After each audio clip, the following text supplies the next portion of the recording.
ورحمۃ اللہ وبرکاتہ۔ ان الحمد للہ نحمده ونستعینه ونستغفره ونؤمن به ونتوکل علیہ ونعوذ باللہ من شرور انفسنا ومن سیئات اعمالنا من يهده الله فلا مضل له ومن يضلل فلا هادي له واشهد ان لا اله الا الله وحده لا شريك له واشهد ان محمدا عبده ورسوله اما بعد فإن خير الحديث كتاب الله وخير الهدي هدي محمد صلى الله عليه وسلم وشر الأمور محدثاتها وكل محدثة بدعة وكل بدعة ضلالة وكل ضلالة في النار وقال الله تبارك وتعالى يا أيها الذين آمنوا اتقوا الله حق تقاته ولا تموتن إلا وأنتم مسلمون يا أيها الناس اتقوا ربكم الذي خلقكم من نفس واحدة وخلق منها زوجها وبث منهما رجالا كثيرا ونساء واتقوا الله الذي تساءلون به والأرحام إن الله كان عليكم رقيبا يا أيها الذين آمنوا اتقوا الله وقولوا قولا سديدا يصلح لكم أعمالكم ويغفر لكم ذنوبكم ومن يطع الله ورسوله فقد فاز فوزا عظيما وقال الله تبارك وتعالى لقد كان لكم في رسول الله أسوة حسنة لمن كان يرجو الله واليوم الآخر وذكر الله كثيرا۔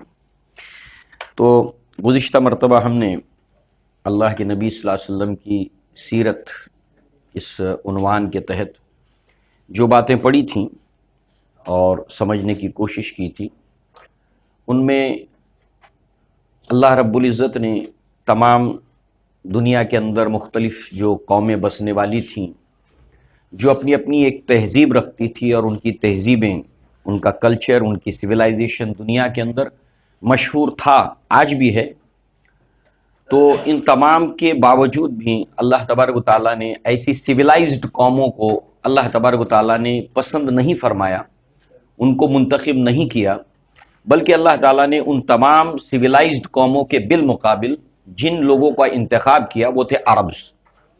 تو عربوں کا اللہ تعالیٰ نے انتخاب کیا، مگر عربوں میں بھی ہم نے دیکھا کہ تین جو ہے وہ اس کی نسلیں اور جنریشنز تھی عربوں کے اندر، عرب باعدہ، عرب عاربہ، عرب مستعربہ، اور اس طریقے سے اللہ تبارک و تعالیٰ نے ان کے اندر بھی جو ہے وہ جن لوگوں کا انتخاب کیا، ان دو میں سے، اب عرب باعدہ تو ناپید ہو چکے تھے، اور پھر ہم نے یہ دیکھا کہ ان کے صرف قصے کہانیاں عربوں میں مشہور تھیں، اور ان میں سے جو دو محض نسلیں جاری تھیں مستعربہ اور عاربہ میں سے، جن میں سے اللہ کے نبی صلی اللہ علیہ وسلم کا تعلق ان میں سے کن عرب سے تھا؟ مستعربہ۔ تو اس میں بنی اسماعیل بھی اس کو کہا جاتا ہے، بنو عدنان بھی اس کو کہا جاتا ہے۔ بنو عدنان اس اعتبار سے کہ اسماعیل علیہ السلام کی اولاد میں ایک شخصیت پیدا ہوئی تھی اور کافی مشہور تھی وہ، اور ان کو عدنان ان کا نام تھا، اس اعتبار سے بنو عدنان یعنی عدنان کے بچے، ان کی نسلیں۔ اسی طریقے سے اللہ رب العزت نے اس مستعربہ کے اندر بھی جو قریش اسی میں سے آتے تھے، اور قریش کے اندر بہت سے خاندان تھے، اس میں سے 10 خاندان مشہور تھے، معروف تھے اور عزت دار سمجھے جاتے تھے، اور انہی 10 خاندانوں کا مکہ کا جو ایک وہاں پر سسٹم تھا، اس کے اندر ہر ایک کے ذمے کوئی نہ کوئی جو ہے وہ ایک کام وہاں کا ان کے ذمہ ہوتا تھا۔ جیسے مشورہ ہے تو یہ کسی کے ذمہ تھا، اسی طریقے سے جو ہے وہ خون بہا ہے، دیت ہے، کوئی قتل ہو گیا، کسی کی جان کو نقصان پہنچا، تو اس کا کیا ہرجانہ دینا پڑے گا، اس کا فیصلہ جو ہے وہ بنو تیم کرتا تھا، جو ابو بکر صدیق رضی اللہ عنہ کا قبیلہ تھا۔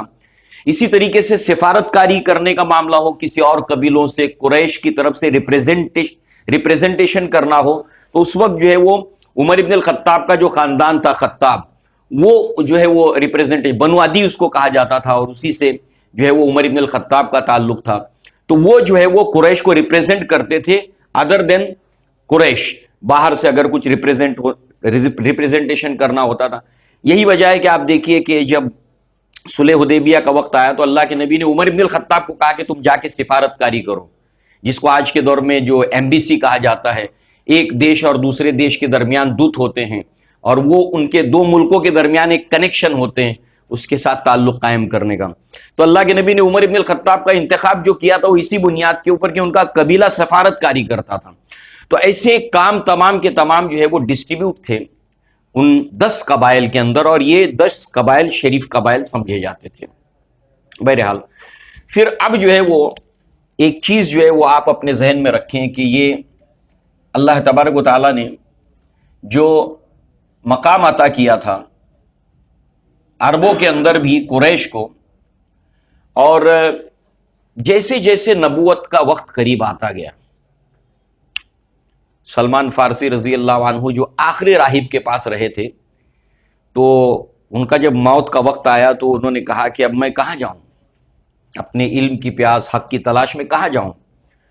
تو اس راہب نے کہا تھا کہ اب میری معلومات میں نہیں ہے کہ کوئی ایسا شخص ہے جو تمہاری رہنمائی کرے۔ عیسائی دنیا تو بہت بڑی تھی، مگر اس نے کچھ علامتیں بتائی تھیں، اور علامتیں بتانے کے بعد جو آخری جملہ اس کا یہ تھا کہ میرے علم سے مجھے ایک اندازہ ہو رہا ہے کہ وہ وقت بہت قریب آ گیا ہے آخری نبی کی بعثت کا۔ اس کو دھیان میں رکھتے ہوئے ایک سرکل تو یہ ہے کہ آپ کو ذہن میں رکھنا ہے کہ جتنی بھی عیسائی اور یہودی دنیا تھی یہ منتظر تھی اللہ کے نبی صلی اللہ علیہ وسلم کی ان کی علامتوں کے ساتھ۔ جیسے اللہ کے نبی ہم کو قیامت کی علامتیں بتا کر گئے کہ قیامت آنے سے پہلے یہ ہوگا، یہ ہوگا، یہ ہوگا، تو جو لوگ دین سے شغف رکھتے ہیں وہ قیامت کی نشانیوں کو پڑھتے رہتے ہیں، جاننے کی کوشش کرتے رہتے ہیں کہ قیامت آنے سے پہلے یہ ہوگا، پھر یہ ہوگا۔ ایسے ہی یہ لوگ اللہ کے نبی کی بعثت کا انتظار کرتے تھے، اور ان نشانیوں کی بنیاد کے اوپر۔ تو سلمان فارسی کو اس راہب نے، اس شخص نے اللہ کے نبی کی نہ صرف نشانیاں بتائی تھی بلکہ وہ جغرافیکل لوکیشن بھی بتایا تھا کہ وہ کہاں پیدا ہوگا اور کہاں پر ہجرت کرے گا، اس شہر کی علامتیں کیا ہیں۔ تو وہ شہر کی علامتیں، یہ ساری علامتیں ان کو بتا دی گئی تھی، اور وہ ویٹ کر رہے تھے، انتظار کر رہے تھے۔ اور یہ انتظار کرنے کے کئی سیمپلز آپ کو سیرت میں اور تاریخ میں جب پڑھیں گے تو مل جائیں گے، بہت سارے سیمپلز ملیں گے، اور آپ کو بڑا انٹرسٹ آئے گا سیرت پڑھنے میں۔ تو وہ لوگ ان نشانیوں کی بنیاد کے اوپر اللہ کے نبی صلی اللہ علیہ وسلم کو تلاش کر رہے تھے، جگہ معلوم تھی، لوکیشن معلوم تھا، اور یہ سارے کے سارے جو ہے وہ آپ دیکھیے پوری عیسائی دنیا اور یہودی دنیا ویٹ کر رہی تھی، قریب سے ہو چاہے دور سے ہو۔ رومن امپائر جس کو کہا جاتا تھا، قیصر اور کسرا ہے۔ مسلم شریف کے اندر کتاب الایمان کے اندر ایک روایت ہے کہ ہرکولس جس کو کہا جاتا ہے، صلح حدیبیہ کے بعد اللہ کے نبی صلی اللہ علیہ وسلم نے جب دعوتی خط اس کو بھیجا تو اس نے اس خط کو پڑھنے کے بعد پوچھا کہ عرب سے کوئی قافلہ آیا ہے کہ تجارت کا؟ تو بتایا گیا کہ ہاں آیا ہے، ابو سفیان اس کی قیادت کر رہے تھے۔ تو اس نے بھرے دربار کے اندر اللہ کے نبی صلی اللہ علیہ وسلم کے نبوت کی دلیلیں پیش کی۔ تو یہ ساری باتیں جو تورات اور انجیل اور ان کے علماء ان کو بتا کر گئے تھے اللہ کے نبی صلی اللہ علیہ وسلم کی علامتیں، صرف نبی کی نہیں صحابہ کی جغرافیکل لوکیشنز کی علامتیں بتا کر گئے تھے۔ تو دے آر ویٹنگ، اور انتظار کیسے؟ نشانیوں سمیت۔ اب سلمان فارسی کے وہ استاد نے کہا تھا کہ مجھے لگتا ہے کہ وقت قریب آ گیا ہے ان کی ولادت کا اور ان کی بعثت کا، اور سلمان فارسی مدینہ میں آئے تھے، پھر یہیں آ کر پھر بسے رہے۔ دوسرے، یہ لوگ انتظار کرنے کے ساتھ ساتھ انہیں یہ بھی معلوم تھا کہ وہ عرب میں آئے گا، وہ آخری نبی عرب میں ہوگا۔ اس کی سمجھ کیا ہے، اس کی علامت کیا ہے؟ خود مکہ شہر کے اندر جو ہے وہ ایسے کچھ لوگ جو ہے وہ انتظار میں تھے، جو اللہ کے نبی کی بعثت کا ویٹ کر رہے تھے، انتظار کر رہے تھے کہ نبی کی بعثت ہوگی اور کہاں ہوگی۔ ان کے اندر بھی آپ کو سیرت پڑھیں گے تو کچھ نام ملیں گے تاریخ میں جب آپ ڈیٹیل میں جائیں گے۔ ایک امیہ ابن سلت ہے، تو نبوت سے پہلے یہ شخص جو ہے وہ خانہ کعبہ میں، اس کے ساتھی بھی کچھ تھے، عمر ابن الخطاب کے جو بہنوئی کے والد، ان کا نام سعید تھا۔ یہ بھی تو ان کے کنورسیشن ہے جو ابو بکر صدیق رضی اللہ عنہ سے ہم تک پہنچتا ہے کہ ابو بکر صدیق جو اسلام لائے ہیں، ایمان لائے ہیں، اس کا واقعہ انہوں نے جو بیان کیا، اس میں وہ کہتے ہیں میں خانہ کعبہ میں تھا اور میں نے دیکھا کہ امیہ ابن سلت بھی خانہ کعبہ میں تھا، اور زید وہ انٹری کیے وہ کعبہ کے اندر، اور اس وقت امیہ ابن سلت کہتا ہے کہ حق کے طالب، کیا رات تو نے کیسے بسر کی؟ تو کہا کہ رات جو ہے میں نے پورے جو ہے وہ حق سچائی کے ساتھ بسر کی، حق کے ساتھ بسر کی۔ تو کیا سچائی کو پایا؟ تو کہا کہ نہیں۔ تو کہا کہ بہت جلد جو ہے وہ یا تو تمہارے خاندان میں یا ہمارے خاندان میں اس نبی کی بعثت ہوگی۔ یہ سب کہاں ہو رہا ہے؟ مکہ کے اندر ہو رہا ہے۔ دوسری مثال آپ کو مشہور معلوم ہے ورقہ ابن نوفل کی، جو اللہ کے نبی صلی اللہ علیہ وسلم کی بعثت جب ہوئی تھی تو خدیجۃ الکبریٰ آپ کو لے کر گئی تھی ورقہ ابن نوفل کے پاس، تو اللہ کے نبی صلی اللہ علیہ وسلم کے تعلق سے اس نے بتلایا تھا کہ جب تمہاری قوم تم کو نکال دے گی تو اس وقت جو ہے وہ ورقہ ابن نوفل اور خدیجۃ الکبریٰ رضی اللہ عنہا کے تعلق سے، جب آپ نبوت سے پہلے کے تعلق سے ڈیٹیل میں جائیں گے اس وقت بھی آپ کو معلوم ہوگا کہ یہاں پر بھی کچھ لوگ تھے جو نبی صلی اللہ علیہ وسلم کی بعثت اور قریش میں بعثت ہونے کے منتظر تھے کہ وہ قریش میں آئے گی۔ اب یہ سارے لوگ انتظار میں اور وقت کے ساتھ کس طریقے سے ہم دیکھتے ہیں کہ یہ اللہ کے نبی صلی اللہ علیہ وسلم، یہ قریش کا خاندان کس طریقے سے ہائی لائٹ ہوتا ہے جیسے جیسے وقت قریب آتا ہے۔ ہائی لائٹ کیوں ہو رہا ہے؟ ہائی لائٹ اس لیے ہو رہا ہے کہ کچھ لوگ ویٹ کر رہے ہیں کہ آئے کہ نہیں آئے، آئے کہ نہیں آئے، ویٹ کر رہے، اس لیے وقت کے ساتھ وہ نشانیاں پوری ہو رہی ہے اور لوگ جو ہے وہ منتظر ہیں، دیکھ رہے ہیں کہ اللہ کے نبی کی بعثت کا وقت دیکھو یہ نشانی پوری ہو گئی، یہ نشانی پوری ہو گئی۔ ایسے ہی اللہ تعالیٰ نے نبوت کی اس ولادت سے لے کر بعثت تک کا جو معاملہ ہے، جیسے جیسے وقت قریب آیا ویسے ویسے جیسے سورج طلوع ہونے لگتا ہے تو ویسے ویسے اجالا ہونے لگتا ہے، ایسے اللہ کے نبی کی بعثت سے پہلے اور ولادت سے پہلے اللہ رب العزت عربوں کو ہائی لائٹ کرتا چلا گیا، جیسے اجالا ہائی لائٹ ہوتا ہے سورج نکلنے کے وقت اور اندھیرا جانے لگتا ہے۔ تو یہاں پر اسی کی مثال ہے کہ قصہ ایک کے تعلق سے ہم نے پڑھا تھا اللہ کے نبی کے جد امجد کے، اور آپ کو ایک وربلی اسائنمنٹ تھا، وہ یہ ہے کہ آپ کو اللہ کے نبی کے جد امجد فور فادرز کو کرونولوجیکل آرڈر کے اندر بیان کرنا تھا۔ یس، کس کو یاد ہے؟ یاد کیا انہوں نے؟ یس، ایک اور بہت چھوٹا سا یہ ہوم ورک تھا یا اسائنمنٹ تھا۔ جی بولیے۔ جی جی جی محمد صلی اللہ علیہ وسلم۔ ان 5 شخصیتوں کا ذکر آپ کے نوٹس کے اندر موجود ہے کہ اللہ تبارک و تعالیٰ نے تمام قریش میں سے بنو ہاشم کو کس طریقے سے ہائی لائٹ کیا، اس کے تعلق سے بھی ہم نے کچھ باتیں پڑھی تھی کہ یہ جو قصہ تھے انہوں نے دار الندوہ قائم کیا۔ قریش کے جتنے بھی ڈسپیوٹڈ میٹرز ہو، کوئی اہم معاملات ہو تو یہ لوگ یہاں پر جمع ہوتے تھے، جس کی وجہ سے ان کی ایک عزت، ایک مقام جو ہے وہ ان کو حاصل ہو گیا تھا۔ اس کے علاوہ یہ بھی کہا جاتا ہے کہ یہ منسوب کیا جاتا ہے قصہ کے علاوہ یہ عدنان کی طرف بھی، یہ بچپن میں شام میں جا کر بسی تھی یہ شخصیت شام میں، اور پھر بعد میں یہ جب جوان ہوئے تو مکہ میں دوبارہ آئے، پھر انہوں نے خانہ کعبہ کا جو انتظام ہے، انصرام حاجیوں کو کھانا کھلانا، پانی پلانا، یہ انہوں نے کام کیے۔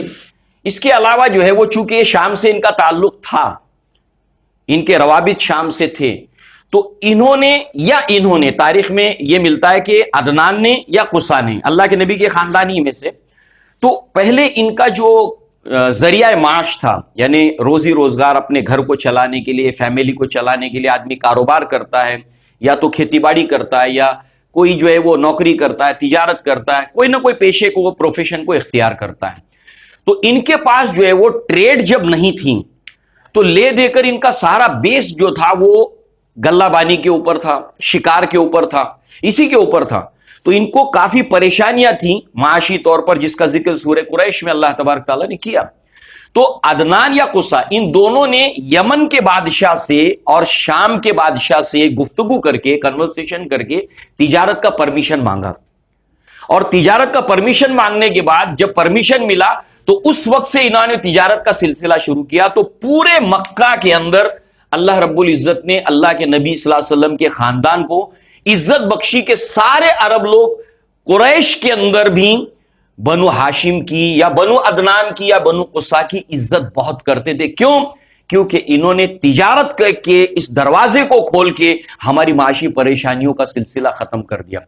تو ان کا رسپیکٹ اس وجہ سے بڑھا۔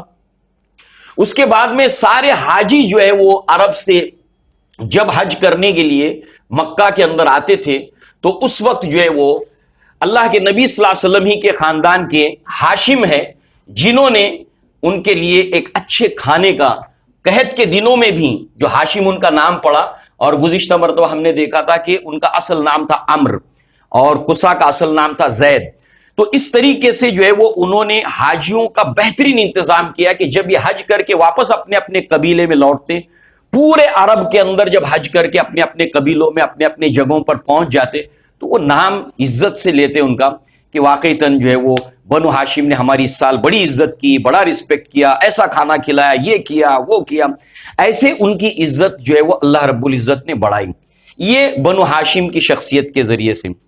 اب آپ دیکھیے اس کے بعد نمبر آتا ہے عبد المطلب کا۔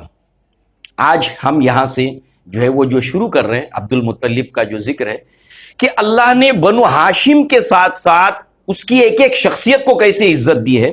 اب قریب آنے لگا ہے اللہ کے نبی کی ولادت کا وقت، اور اب یہاں پر ہے آپ کے یہ دادا کا وقت، عبد المطلب۔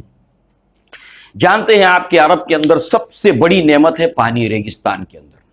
اللہ کے نبی کی حدیثوں میں، قرآن مجید کے اندر ایسی آیتیں ہیں کہ اس کے اندر جو ہے وہ پانی اور پانی کی قلت کو لے کر بہت سی آیتیں ہیں جو اس کنٹراسٹ کے اندر، اس بیک گراؤنڈ کے اندر بیان ہوئی ہیں۔ جیسے اللہ کے نبی نے توبہ کے تعلق سے بیان کیا کہ اللہ تعالیٰ توبہ کیسے قبول کرتا ہے، تو اللہ کے نبی اسی انوائرمنٹ میں سے جس کو وہ عرب جانتے تھے، اسی انوائرمنٹ سے آپ نے اگزامپل لی جو بالکل ہارٹ ٹچنگ تھی، اور ان کو بالکل قریب سے ان کا ایکسپیرینس تھا اس کو جو انہوں نے دیکھا تھا۔ اللہ کے نبی نے فرمایا کہ اللہ تعالیٰ توبہ کرنے والے کی سچی توبہ جو کرتا ہے ایسے قبول کرتا ہے جیسے کہ ایک مسافر ہے، ڈیزرٹ کے اندر ہے وہ، اور اس کے ساتھ اس کا کھانا پانی اونٹ کے اوپر بندھا ہوا ہے، اس نے جب سفر کرنا اتنا پانی اسٹور کر کے لے کے ساتھ میں چلا ہے۔ اب ہوتا کیا ہے کہ وہ تھوڑی دیر آرام کرنے کے لیے بیٹھ جاتا ہے، اور جب اس کی آنکھ کھلتی ہے تو اس کا اونٹ غائب ہے۔ اونٹ غائب مطلب کھانا بھی غائب، اور کھانے کے ساتھ ساتھ پانی بھی غائب۔ اب جو ہے وہ ان کو یہ معلوم تھا کہ اب ہمیں موت کا انتظار ہی کرنا ہے۔ آج ایگزامپل آنے والی اس کی، اس لیے میں نے تمہیداً یہ بات آپ کے سامنے رکھی۔ ان کو یہ پتا تھا کہ اگر آپ کا اونٹ غائب ہو گیا تو زیادہ سے زیادہ کیا کر سکتے تھے وہ لوگ کہ اونٹ کو اس جگہ پر پنکچر کرتے تھے، اور جتنا ضرورت ہوتی تھی پانی نکال لیتے تھے، اور کبھی زیادہ پانی کی ضرورت ہے تو اونٹ کو پھاڑ کر وہ پوری پانی کی تھیلی نکال لیتے تھے کہ سر سلامت تو پگڑی ہزار، اونٹ تو بعد میں بھی مل جائے گا مگر پانی اس وقت ہمارے لیے بہت ضروری ہے۔ تو یہ جو ہے وہ اب اونٹ بھی غائب ہے کہ پانی اب مل نہیں سکتا، کھانا گیا، پانی گیا، اب سوائے اس کے کہ موت کا انتظار کرو۔ اور اسی اعتبار سے کہیں دور دراز مقام کے اوپر ایسے لگتا ہے جیسے پانی فلوٹ ہو رہا ہے، بہہ رہا ہے، پانی کا چشمہ، اس کو سراب کہتے ہیں۔ اس کا ذکر سورہ نور میں ہے، والذین کفروا اعمالهم کسراب، کہ وہ لوگ جنہوں نے کفر کیا ان کے نیک اور اچھے اعمال کی مثال ایسے جیسے سراب، کہ پیاسا اس کو دور سے سمجھتا ہے پانی۔ اب وہ ہوتا کیا ہے کہ دور دراز مقام کے اوپر ریت ایسی ہوا اس کو اڑاتی ہے، ایسے فلوٹ ہوتی ہوئی ریت گرتی ہے، اور سورج کی روشنی جو ہوتی ہے اس کے اوپر جب پڑتی ہے اس ریت کے اوپر، تو ایسے معلوم ہوتا ہے جیسے پانی بہ رہا ہے۔ جیسے ہائی وے کے اوپر آپ گاڑی چلاتے تو دور ایسے لگتا ہے کہ پانی پڑا ہوا ہے وہاں پر، ایسے لگتا ہے جیسے پانی بہ رہا، اور وہ پیاسا پانی سمجھ کر وہاں پر پہنچتا ہے۔ تو پانی جو ہے وہ ریگستان کے اندر، ڈیزرٹ کے اندر بہت بڑی نعمت تھی، اونٹ کو تک وہ لوگ ذبح کر دیتے تھے پانی کے لیے۔ اب جو ہے وہ یہاں پر آپ دیکھیے کہ بڑی فکر ہوئی عبد المطلب کو کہ حاجی لوگ آتے ہیں، کھانے کا تو خیر ٹھیک ہے مگر پانی کی بڑی قلت ہے۔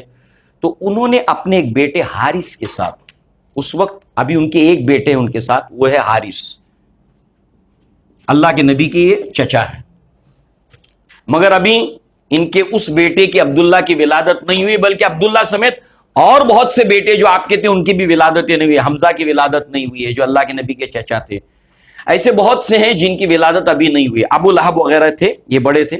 تو لہذا جو ہے حارث آپ کے بیٹے تھے، اور انہوں نے یہ جو پانی اور کھانا حاجیوں کے لیے انتظام کرنے کی ہمارے پاس ذمہ داری ہے، منسٹری ہے، تو اس کے لیے پانی کی ضرورت ہے، تو اس کے انتظام کے لیے انہوں نے جو زمزم کا کنواں کھودنا شروع کیا، اور اس کے اوپر بہت سے روایتیں ملتی ہیں ہم کو کہ ان کو پلیس کے تعلق سے اللہ کی طرف سے رہنمائی کی گئی اس جگہ کو کھودنے کے لیے، اس لیے کہ بنو جرہم جو اسماعیل علیہ السلام کا قبیلہ تھا، وہ جب مکہ چھوڑ کے جانے لگے تو انہوں نے اس کنویں کو پاٹ دیا تھا، بند کر دیا تھا۔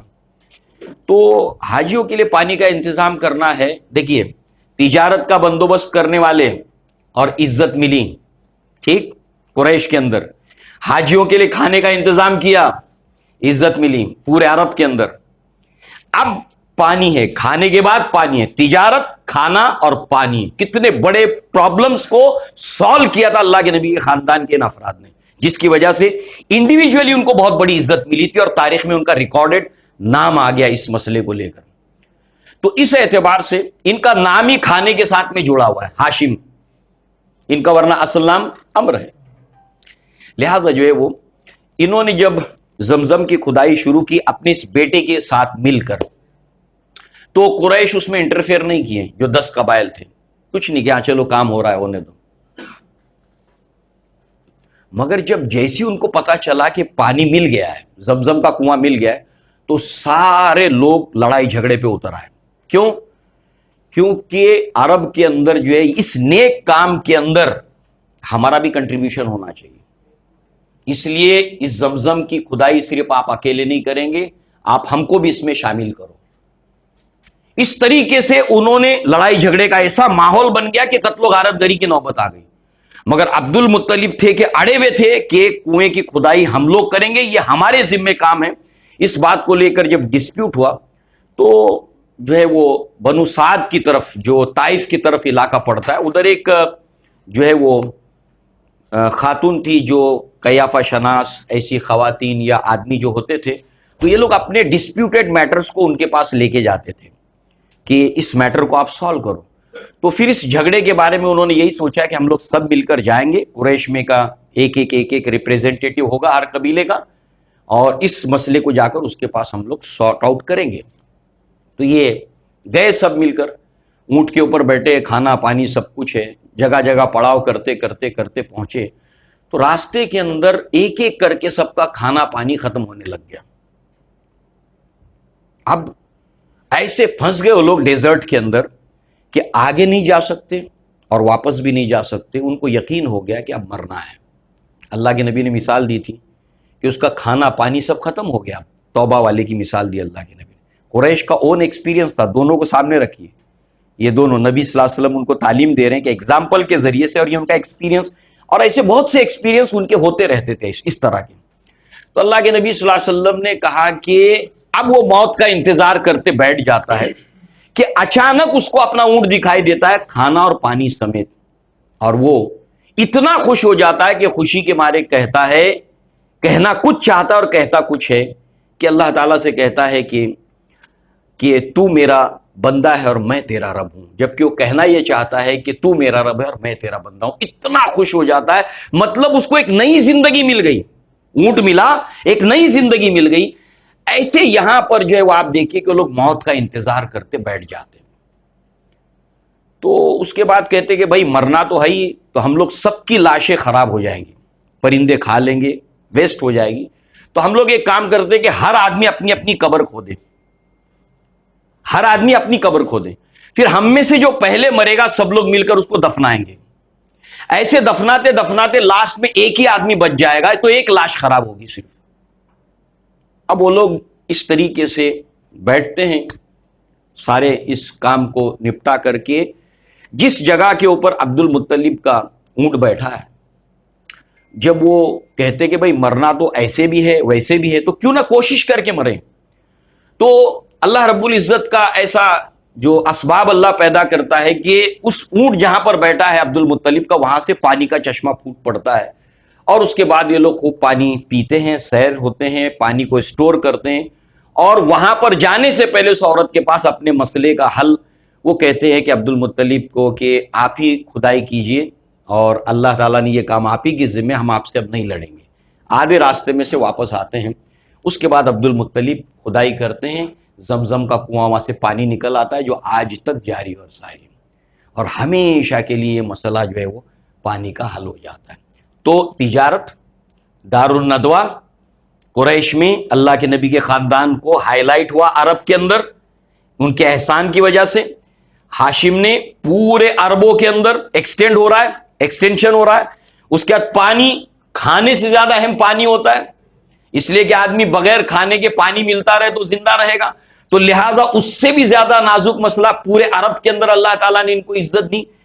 اس طریقے سے یہ تمام کے تمام معاملات ہوتے ہیں. اب ایک انٹرنیشنل ایونٹ اس کا جو نیوز بنتا ہے انٹرنیشنل بین الاقوامی، جو پہنچتا ہے رومیوں تک اور ایرانیوں تک، اور وہ ہے خانہ کعبہ کو لے کر جو ہے وہ اس کے ڈھانے کے لیے جو آتا ہے، جس کا ذکر اللہ تعالیٰ نے سورہ فیل کے اندر کیا.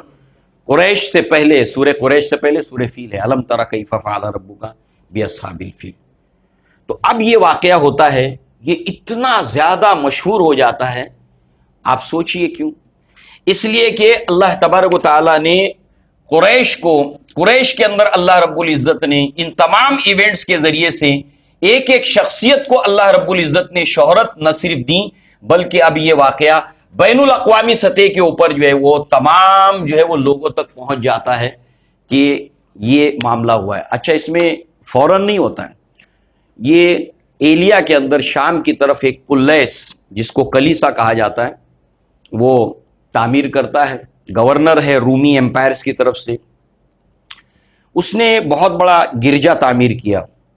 مقصد کیا تھا کہ جتنے حاجی خانہ کعبہ میں آتے ہیں حج کے لیے، جس کی وجہ سے قریش کو عزت ملتی ہے، تمام یہ چیزیں ان کی رسپیکٹ جو ہے وہ پورے عربوں کے اندر ہے، تو یہ شفٹ ہو جائے عیسائی دنیا کی طرف، کرسچن ورلڈ کی طرف. اس کے لیے اس نے قلیس تعمیر کیا، یعنی کلیسا تعمیر کیا. قلیس عرب کہتے تھے کہ بہت اونچی عمارت اگر دیکھے اس کو تو سر کے اوپر پگڑیے تو گر جائے. بہت خوبصورت اس کو ڈیکوریٹ کیا، بہت خرچ کیا اس کے اوپر. اب ظاہر سی بات ہے یہ اسٹارٹ سے لے کر پورے مکمل بننے تک سب جگہ پر یہ باتیں، اس کا چرچا ہونے لگا.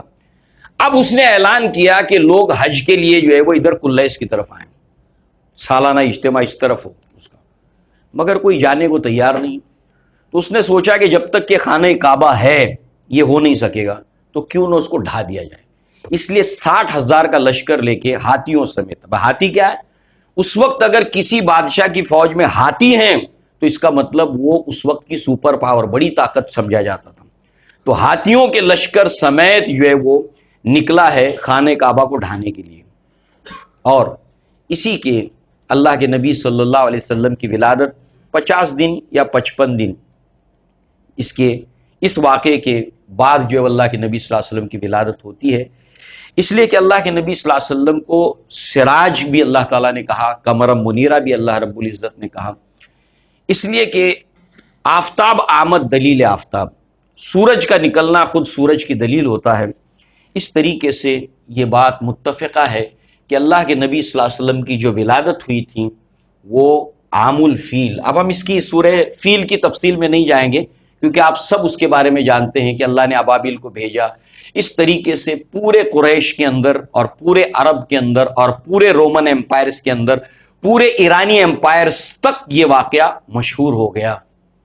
اور اس طرح اللہ نے خانہ کعبہ کی دھاک سب کے اوپر بیٹھا دی کہ پرندوں نے آ کر جو ہے وہ کس طریقے سے اتنے بڑے لشکر کو اللہ تعالیٰ نے جو ہے وہ برباد کر دیا، ان کی چال کو عقارت کر دیا. اور سب ویٹ اینڈ سی، انتظار کر رہے تھے اور دیکھ رہے تھے کیا ہوتا ہے. مگر یہ ایسی نیوز اسپریڈ ہو گئی کہ اللہ نے اب خانہ کعبہ کا اور قریش کا اور عربوں کا ایسا دبدبہ قائم کیا پوری امپائر کے اوپر، رومن امپائرز، ایرانی امپائرز اور پوری دنیا کے اوپر ایک دبدبہ قائم ہوا. اور اس طرح پوری دنیا کا اٹریکشن جو اس وقت تھی وہ مکہ کی طرف آ گیا. سب اس طرف دیکھنے لگے. گویا کہ ڈائریکٹ اور انڈائریکٹ اس کی تمام علامتیں اہل کتاب کے اندر موجود تھی. جب ایسا ہو جائے گا تو نبی کی بعثت کا وقت قریب آیا ہے. جب آپ ڈیٹیل میں جائیں گے تو یہ سب ڈیٹیلز آپ کو ملے گی. تو ہمارے لیے اس کا لنک جو ہے وہ صرف ہم یہ کوشش کریں کہ اس کا لنک ہم کو مل جائے کہ ہم ڈیٹیل میں جب جائیں تو یہ لینڈ مارکس ہمارے سامنے موجود ہوں. اور اس طریقے سے جو ہے وہ آپ دیکھیے کہ اللہ تبارک و تعالیٰ نے اللہ کے نبی صلی اللہ علیہ وسلم کی بعثت ولادت ہوتی ہے. اب اس کے تعلق سے کوئی اختلاف نہیں ہے کیونکہ ہمارے یہاں پر بھی یہ رواج تھا. ہم لوگوں میں سے بہت سے لوگ یہ جانتے ہوں گے کہ پہلے، آج کل تو ایسا ہوتا ہے کہ بچہ اسپتال میں جب ولادت ہوتی ہے تو اب اسپتال سے ہی ڈائریکٹ جو اس کا نام ڈیٹیلز وغیرہ میونسپلٹی کے اندر چلی جاتی ہیں اور آپ کو کہا جاتا ہے کہ 2 4 8 دن کے بعد جا کر آپ اپنا سرٹیفکیٹ بنا لو بچے کا جو نام ہے، تو برتھ سرٹیفکیٹ ہم میونسپلٹی سے وارڈ میں اپنے اپنے وارڈ میں جا کے نکالتے ہیں۔ لہذا جو ہے پہلے ایسا نہیں تھا کہ بچے کی ولادت ہو گئی تو اتنا لوگ کیئر نہیں کرتے تھے، مگر جب اسکول میں داخلے کا وقت آتا تھا تو کہا کہ اب بچہ پیدا کب ہوا ہے، تو اس لیے جو ہے وہ کوئی نہ کوئی ایونٹ کے ذریعے سے یاد رکھتے تھے کہ اس وقت ایمرجنسی لگی تھی، اس وقت ایسا ہوا تھا، تو ایسے ایونٹ کے ذریعے سے بچے کی ولادت کو یاد رکھتے تھے، سال کو۔ تو اسی طریقے سے عربوں کے اندر بھی یہ رواج تھا کہ وہ لوگ بڑے بڑے ایونٹ کے ذریعے سے یاد رکھتے تھے۔ تو یہ عام الفیل جو ہے وہ یعنی ہاتھیوں والا سال اتنا مشہور ہو گیا تھا کہ زیادہ تر آپ تاریخ میں اتہاس میں دیکھیں گے، حدیثوں میں بھی یہ لفظ ملے گا، عام الفیل عام الفیل عام الفیل، کہ جس سال یہ ایونٹ ہوا تھا، یہ واقعہ ہوا تھا کہ ابرہہ خانہ کعبہ کو ڈھانے کے لیے آیا تھا، وہ سال۔ لہٰذا اسی کے اللہ کے نبی صلی اللہ علیہ وسلم کی ولادت 50 یا 55 دن کے بعد اللہ کے نبی صلی اللہ علیہ وسلم کی ولادت ہوئی تھی، یعنی سال تھا عام الفیل۔ ابن عباس رضی اللہ عنہما قال ولد النبی صلی اللہ علیہ وسلم عام الفیل، اللہ کے نبی صلی اللہ علیہ وسلم کی ولادت عام الفیل کے سال میں ہوئی تھی، جس سال ابرہہ جو ہے وہ خانہ کعبہ کو ڈھانے کے لیے آیا تھا۔ یعنی اللہ کے نبی کو قیامت تک کے لیے، یہاں پر ایک بات ہمارے ذہن میں ہونی چاہیے کہ قیامت تک کے لیے اللہ کے نبی صلی اللہ علیہ وسلم اسوہ ہے۔ آپ دیکھیے اللہ کے نبی صلی اللہ علیہ وسلم اور اللہ کے نبی کے ساتھ عیسیٰ علیہ السلام جو بنی اسرائیل میں آخری نبی تھے، ان دونوں کے درمیان کتنے سال کا ڈسٹنس ہے کسی کو معلوم؟ 600 سال ہوئے۔ 571 تو ہم ولادت کے اعتبار سے، اللہ کے نبی کی ولادت 571 عیسوی کے اندر ہوئی ہے، تو عیسوی کے اعتبار سے، ولادت کے اعتبار سے 571 سال کا ڈسٹنس ہے۔ 610 میں آپ کی نبوت کا سلسلہ شروع ہوا، وحی کا آغاز ہو گیا، تو 610 سال کا ڈسٹنس ہے عیسیٰ علیہ السلام اور محمد صلی اللہ علیہ وسلم کے بیچ کے اندر۔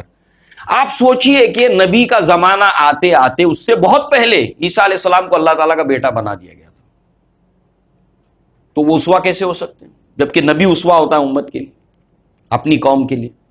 مگر آج 1500 سال گزر گئے، اللہ کے نبی صلی اللہ علیہ وسلم کی ایک زندگی کا ایک ایک دن کا ریکارڈ موجود ہے، کوئی ڈسپیوٹ کے بغیر۔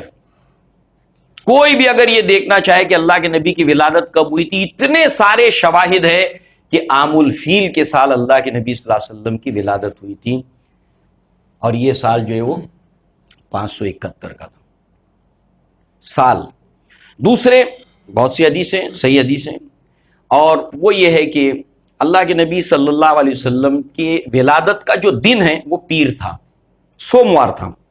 سال یہ ہے، مہینے کے تعلق سے کوئی اختلاف نہیں ہے کہ ربیع الاول کا مہینہ تھا۔ ابن عباس رضی اللہ عنہما ہی کہتے ہیں ایک دوسری روایت کے اندر کہ عام الفیل کا سال تھا اور ربیع الاول کا مہینہ تھا۔ سال میں اختلاف نہیں، مہینے میں بھی اختلاف نہیں۔ تیسرے دن کا معاملہ ہے، دن سوموار کا تھا، اس کے اوپر حدیث ملتی ہے۔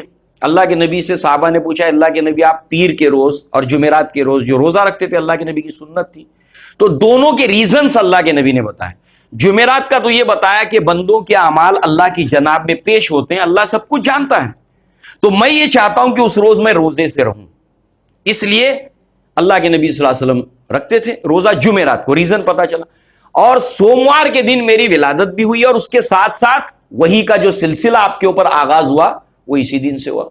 تو اس اعتبار سے پیر کے تعلق سے بھی کوئی اختلاف نہیں ہے، سال کے تعلق سے اختلاف نہیں ہے، مہینے کے تعلق سے اختلاف نہیں ہے۔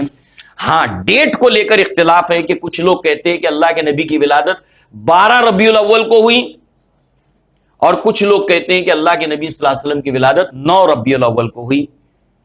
اور اس اعتبار سے آپ کے جو نوٹس ہیں اس کے اندر بھی آپ کو ملے گا کہ 12 یا 9، اس لیے کہ وہاں اختلاف ہے، ڈسپیوٹ ہے، کانٹرڈکشن، مطلب جو ہے وہ درمیان میں ہے، علماء کے درمیان، محققین کے درمیان۔ مگر سید سلیمان منصور پوری رحمہ اللہ نے اور ان کے علاوہ دیگر لوگوں نے بھی اس اعتبار سے عیسوی کیلنڈر اور ہجری کیلنڈر کے درمیان میچ کر کے اس سال کے اندر کون کون سے دن، کون کون سی ڈیٹ میں سوموار آیا تھا، اس کو جو ہے وہ جاننے کی جب انہوں نے کوشش کی اور کیلنڈر کو میچ کیا، تو ایک تاریخ پڑتی ہے سوموار کو 2،